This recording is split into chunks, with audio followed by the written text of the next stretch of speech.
The U.S. men's national team roster is out for September 2024 for the games against Canada and New Zealand. Who's in? Who's out? Are we worried about Pochettino at all on what was a done deal just a few weeks ago? We're going to talk about it on today's episode, where we are patiently waiting for Pochettino to just be over here somewhere along the sidelines at practice, at camp, something like that. I'm still not worried. I know a lot of people are starting to drip a little rumor mill fodder here, a little bit there, that it's not as a done deal as we thought it was. But again, until some more information comes out verified, I'm not too concerned, because even when they said it was a done deal with Pochettino, there was always the information from U.S. men's national team powers that be that he wasn't going to be here to coach the games against Canada and New Zealand. So anyways, let's go over the training camp roster. And real briefly, it's a good roster. You know, there's a couple of missions we'll get to talk about, but nothing to the point to where you're like, what is going on? There might be some reasons resting some guys, but for the most part, we have no issues here. So let's start with the keepers. We're taking 4. Ethan Horvath, Diego Cochin, Patrick Schulte, our hometown boy here in my area of St. Louis. I'm excited to see him finally on the big team, and Matt Turner. Defenders, they have set up Marlon Fossey, Christopher Lund, Mark McKenzie, Tim Ream, Chris Richards, Joe Scally, Austin Trusty, Caleb Wiley. Midfielders, we have Brendan Aronson, Johnny Cardoso, Luca Della Torre, Aiden Morris, Yunus Musa, good. Gio Reyna, and Malik Tillman. And then the forwards, we have Balogun, Pepe, Pulisic, Sargent, and Haji Wright. Now, I know when the list came out, and almost immediately everybody was like, where's Weston? Where's McKennie? What's going on with McKennie? And I don't think necessarily there is any official reporting that's out just yet, or I haven't seen it. And regardless of what the reason is, we go back to the last couple videos that we've made regarding Pochettino, the U.S. men's national team. And one of my main concerns with the team at the top has been what's going on with Weston Mckennie. It has not been a good year for him, not a good summer. What we saw at Copa was not anywhere close to being prime Wes. And one of the videos that we did break down a little bit as far as Pochettino coming in, and 3 players that I was most interested to see that had some kind of, I want to see what happens. We broke it down into the good, basically the bad, and we're going to see. I feel good for, I feel bad for, and we're going to find out. Wes is one of those players to where I'm actually kind of concerned. I'm not quite sure what's going on.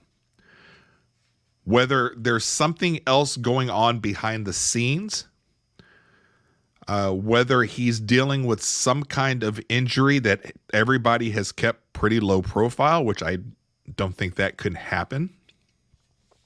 I mean, it can, but I think if that were to happen to Weston, we probably would have heard something. And for the national team and for club team, Juventus, and the offseason, them trying to unload him. Weston's back, I think, for another year.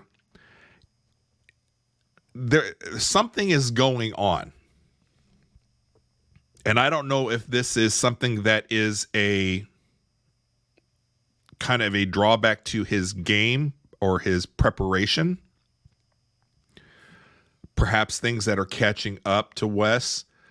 There's no doubt we have seen versions of Weston Mckennie that are, he's a top-notch player. Not world-class, but he's somebody that absolutely can contribute and makes a difference when he's on the field. Most especially on this U.S. men's national team. But there have been games that I have watched for Juventus, and it's been a while. It has been a while since we've seen these games where Wes is a ball of energy impacting the game, just willing himself to be a factor.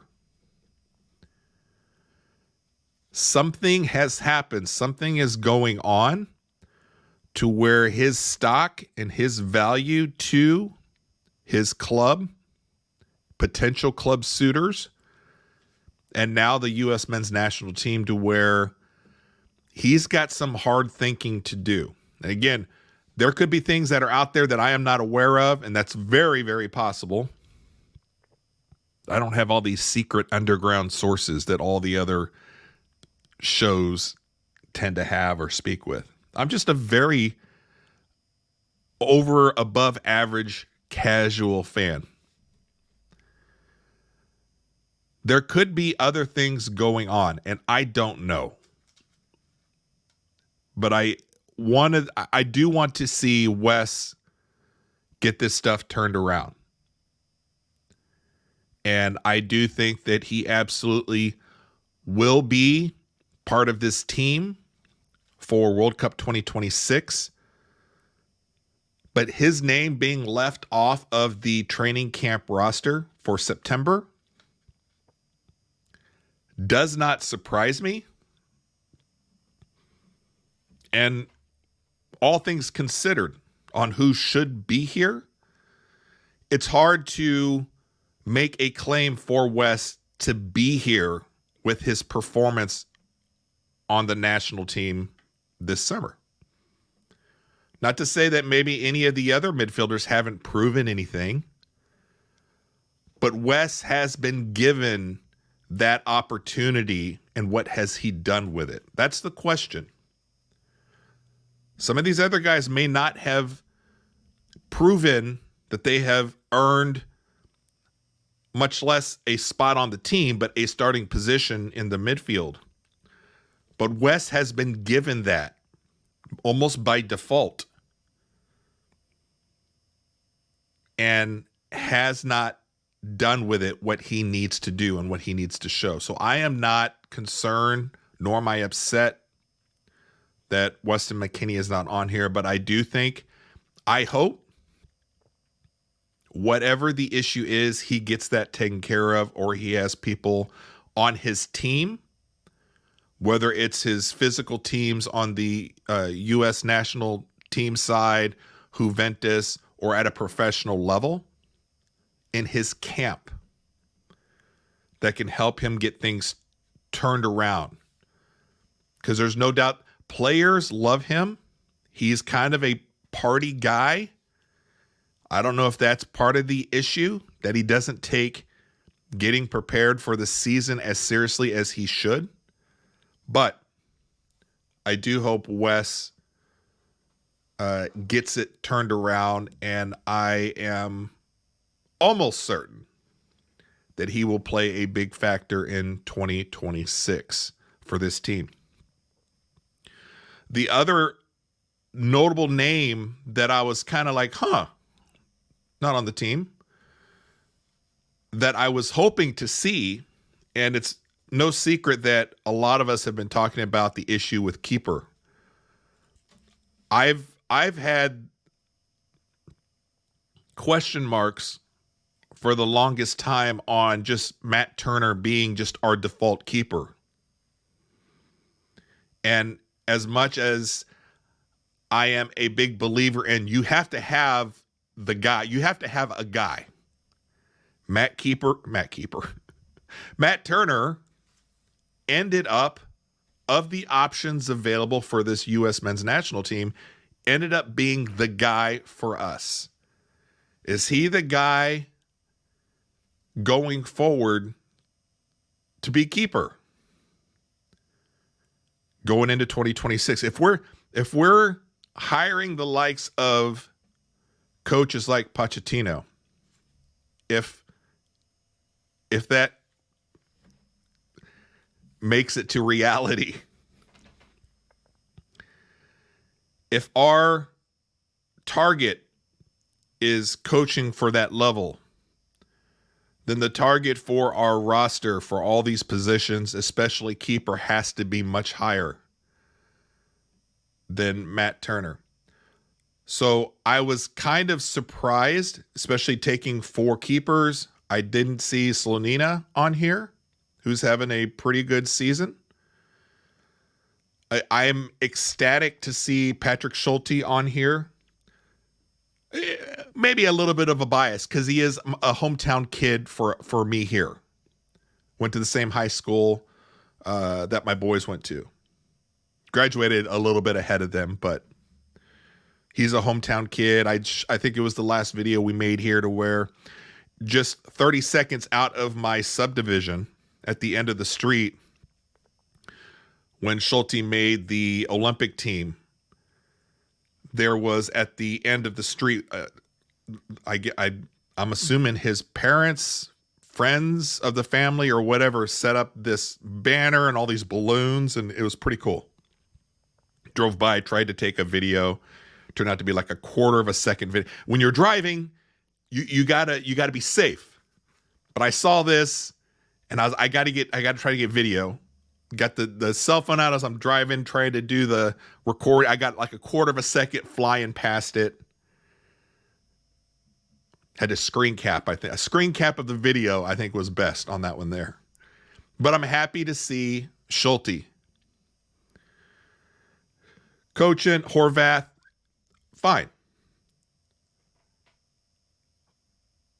If everything was kind of perfect and worked out right now and Pochettino's here, I would love to see any keeper in this coming up window between Canada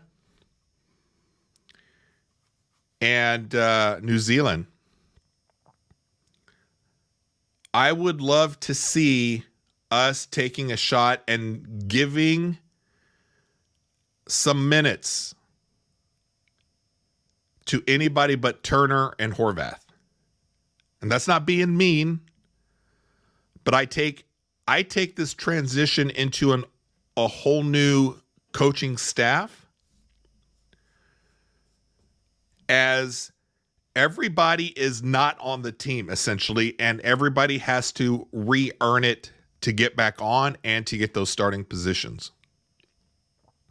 I would love to see Schulte get one of the games here, or at least half of a game, just to see how they are at this stage with this pressure. Let's take a look-see. Coaching as well. We've seen Horvath and we've seen Turner. We know what we have with them. And the question is not what are their upsides down the road. Horvath and Turner, we know what we have. No question is some of these younger guys.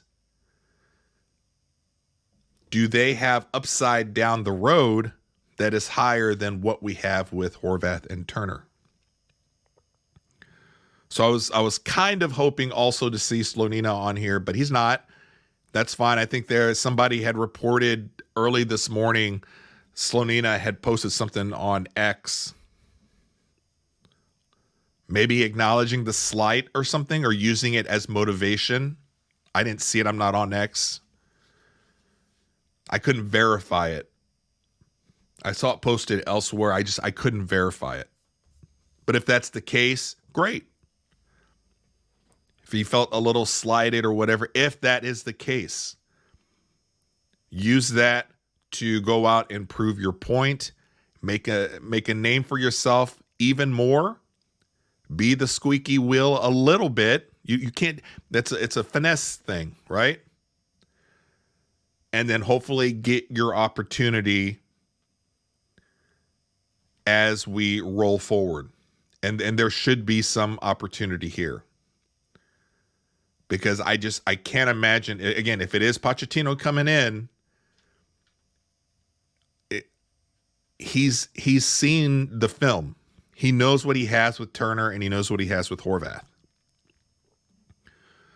So the audition should be starting in this next window and going forward. Let's get these young kids into these positions where we see what they have at this kind of a level and stage. They're playing very well, but there's a different kind of pressure when you put on the crest, you put on the U.S. team jersey. Let's give them a chance and let's see. As far as everybody else on here is concerned on the list, and I'm just taking, what are we going to say? The guys that should be here are here. It's nice to see that there's no major injury issues other than maybe Dest, who's not ready. But for me, I've said it before. Our right back is here. Joe Scally, for me, should be our guy at right back. Robinson, I believe he is he resting? I don't think he's hurt. I think I caught wind of somebody else saying that he's resting or something, which is fine. He is.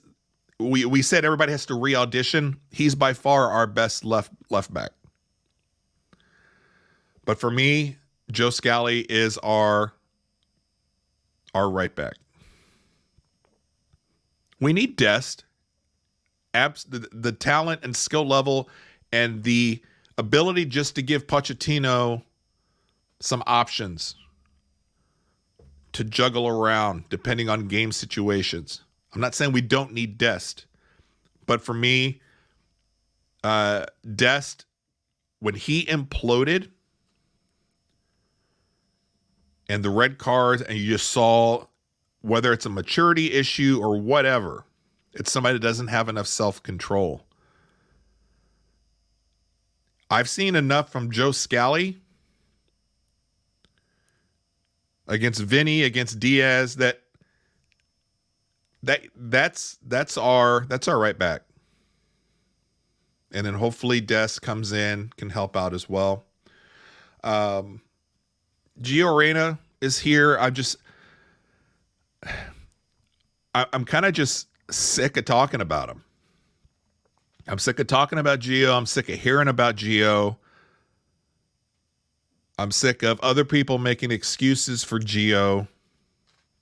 Yes, he's talented, but you have to do something at some point. Whether or not we want to go back and attribute this or that to Gio, and is he his own worst enemy or not? This isn't what we're talking about. This isn't the video we're talking about, that kind of stuff. Gio used to be one of my top guys that we were just hoping would be given the opportunity and chance at Dortmund. Now, whether or not he's had that and has either not shown what he needed to show to insert himself as a regular mainstay on the Dortmund lineup? Obviously, he hasn't. But all of the articles in the last 2.5, 3 years on Gio, it's the same stuff.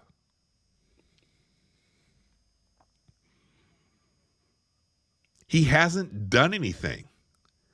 He's had some good-looking games for the national team. Fantastic. That's great. But when you can pick and choose from just a couple data points, there's a problem. So Reyna being here, good, that's fine. Obviously one of the more talented players we have on the roster.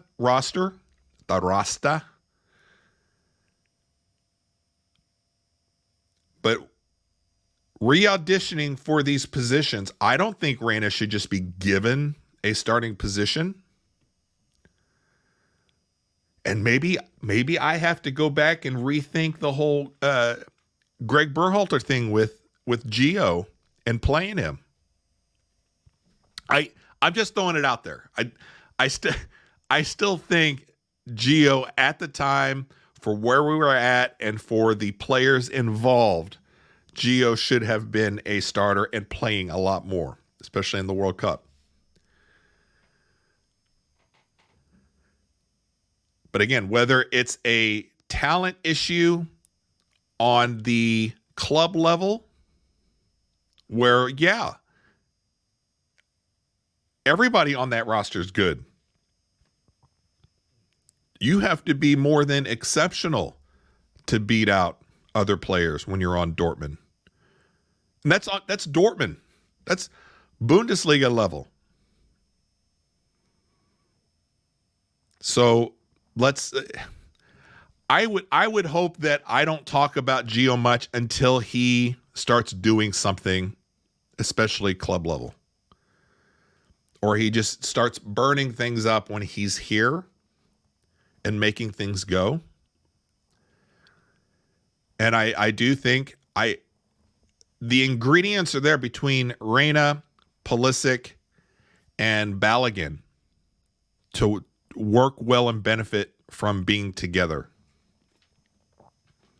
So we'll see on that one. Good seeing Josh Sargent on the list. Haji Wright, I'm just in the minority on Haji Wright.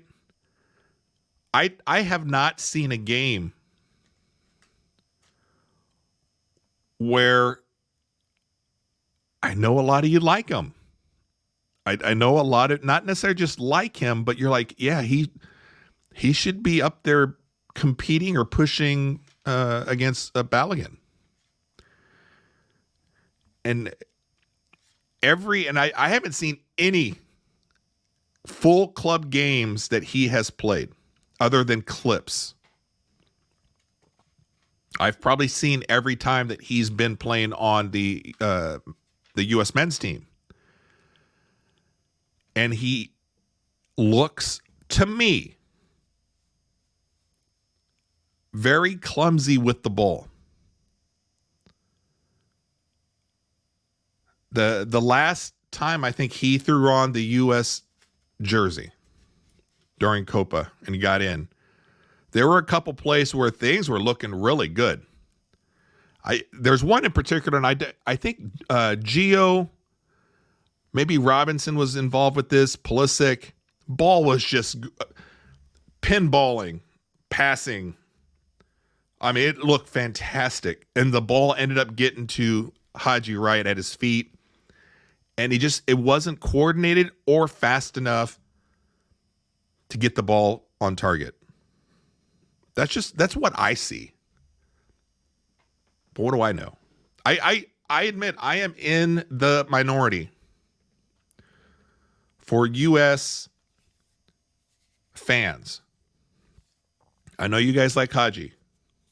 And I hope I'm wrong. I hope he comes in, proves me wrong. Absolutely. I want to see all these guys do well. I want to see the team do well. It's so much more fun when the guys, whether or not you're super fans of this person or that person, or you're not necessarily a fan of that person or this person, but if the team does well, if they look good, it's so much more fun, isn't it? Yunus Musa, I am hoping that this window, he's the mainstay center point in that midfield. Not sure what happened in Copa with him and why it was so hard to get him on the field. That I don't think was Musa's fault. I think that was more tactical decisions at the managerial level from Berhalter. For whatever reason, Musa wasn't on the field enough. Cardoso, Luca De La Torre, Brennan Aronson. Aronson's looking better. So the midfield is fine. Forwards, we have the guys here. Defenders, most of the guys are here. We're only missing really Robinson. I know some people are upset CCV's not here. That'll work itself out, I would assume. I think you're bringing in guys like Ream, who it's been, everybody, he's at that age. He's been at that age to where we should have moved on a while now, but he was our best center back. It's just wild and crazy that looking back on how late he was added to the roster, considering who we had back there at center back at one point prior to the World Cup even kicking off. Just bonkers. But there's a reason Tim Ream is here now. But I don't see him here in 2 years when the World Cup kicks off. He shouldn't be here. And that's not being mean to Tim Ream. But we should have some guys back there that should be ready to go by the time 26 gets here. But you need some of the older guys, some of the good leaders, especially on this team. Not sure if we've got a good leadership group. Not saying that these are bad people or anything.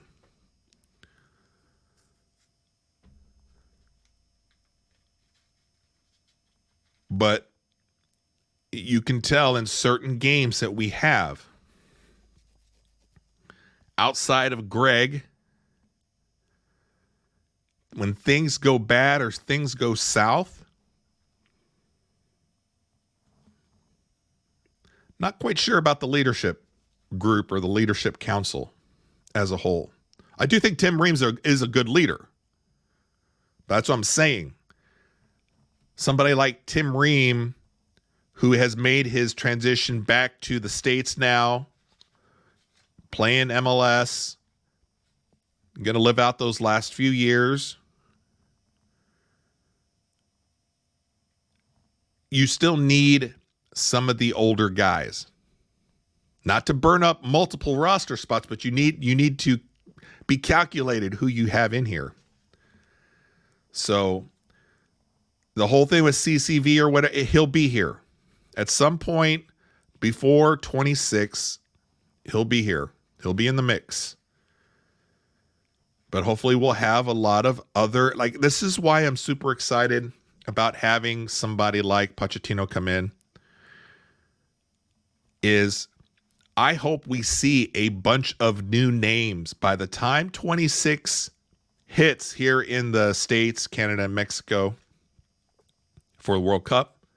I hope we do see a lot of new names to this list. That'll be a good sign.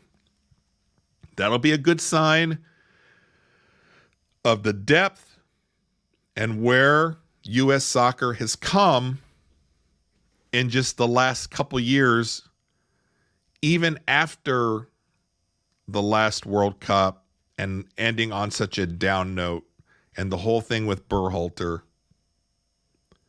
and this idea of the golden generation. It's a fool's gold generation, but that's not necessarily a bad thing, because I do think the best is yet to come still. Guys like Pulisic are setting the bar to where, hey, this should be where we're all at as we aim to getting talent developed that are at that level or higher.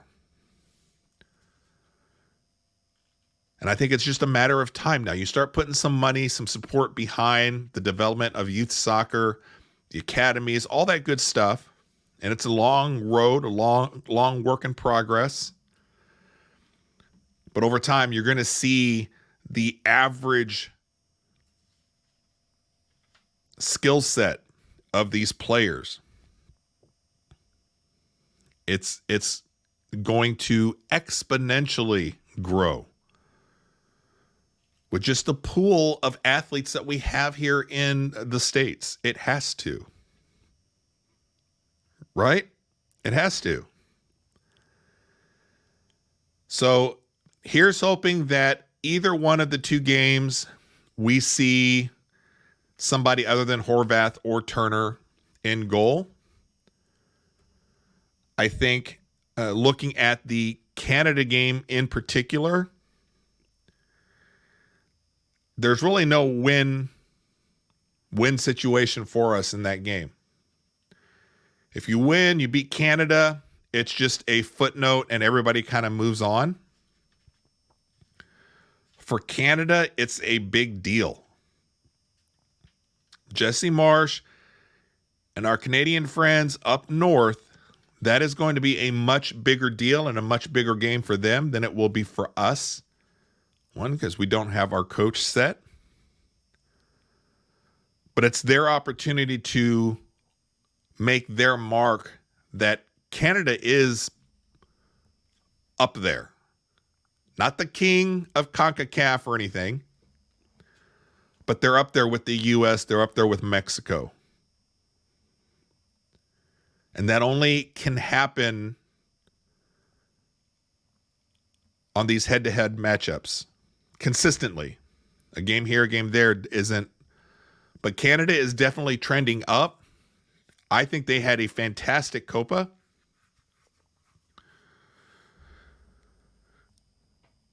So they are going to be coming into this matchup with the U.S. men's national team. They're going to be fired up.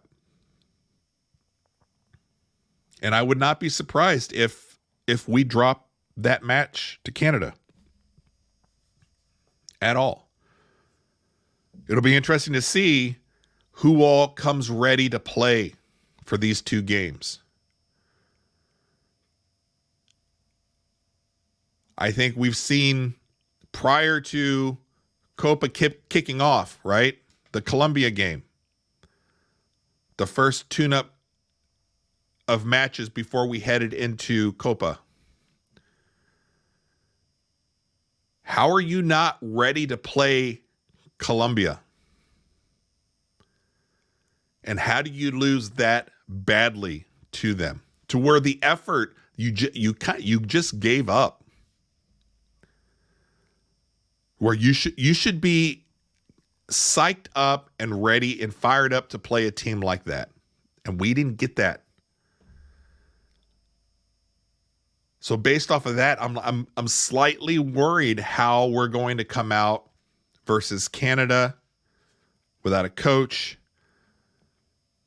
And then New Zealand. That game, if we weren't fired up to play Colombia, the New Zealand game is just going to be kind of ugly. Not like a blowout loss ugly. Just an uninspired effort ugly. I hope I'm wrong. I hope I'm wrong. So there's the training camp for September. Looks fine to me. Wes, I hope you get things kind of turned around. We need to have you here. We need to have Wes here, and we'll do some updates as the games kick off. I mean, we're just days away. This should be exciting.